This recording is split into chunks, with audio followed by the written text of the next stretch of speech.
ఉదాహరణకి మీ దగ్గర 5 లక్షల రూపాయలు ఉన్నాయనుకుందాం. వాటిని 20 సంవత్సరాల వరకు ఖర్చు పెట్టకుండా అలాగే ఒక పెట్టెలో దాచారనుకుందాం.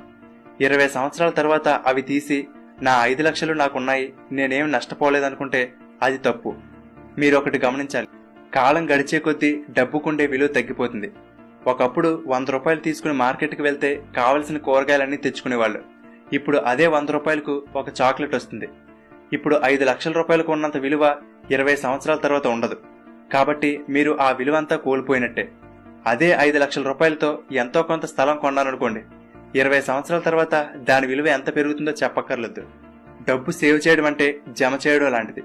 అదే పెట్టుబడి పెట్టడం అంటే గుణించడం లాంటిది. 10కి 10 కలిపితే 20 అవుతుంది. అదే 10ని 10తో గుణిస్తే 100 అవుతుంది.